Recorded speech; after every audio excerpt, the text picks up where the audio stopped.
নির্বাচনের জায়গায় এসে যদি আমি ভোট বর্জন করি, এতে কিন্তু প্রতিপক্ষেরই লাভ। আমরা ভোট বর্জন করার চিন্তা ভাবনা নেই। আমরা ইনশাল্লাহ বিপুল ভোটে বিজয়ী হব, যেহেতু বিগত সময়ে কাজ করেছি। কিন্তু যদি আমরা দেখতে পাই যে ঢাকা বিশ্ববিদ্যালয়ে কোনো সাংঘর্ষিক অবস্থা সৃষ্টি হয়েছে, এবং যদি আমরা দেখতে পাই যে যারা সাধারণ শিক্ষার্থীদের প্যানেল থেকে এসেছে তাদের উপরে বিভিন্নভাবে চড়াও হচ্ছে, সেক্ষেত্রে সকল অরাজনৈতিক প্যানেল মিলে বসে আমরা সিদ্ধান্ত নেওয়ার চেষ্টা করব যে সামনে কি করা যায়। তবে ভোট বর্জন এর পথে আমরা নাও হাঁটতে পারি।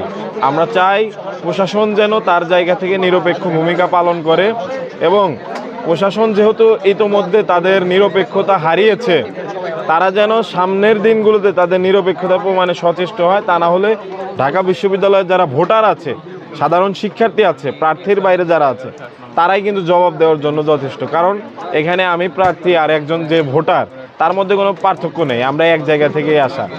তো সে শুধু ভোট দেবে আর আমার ব্যালটে ভোট দেবে, এতটুকুই পার্থক্য, তার বাইরে কোনো পার্থক্য নেই। তো সেই জায়গা থেকে বলে যে সর্বাগ্রে থাকবে যারা ভোটার, তাদের চাহিদা। তারা যদি মনে করে যে ঢাকা বিশ্ববিদ্যালয়ের যে ডাকসু নির্বাচন সেটি নিরপেক্ষ হয়নি, সেক্ষেত্রে তারাই কিন্তু প্রতিহত করবে।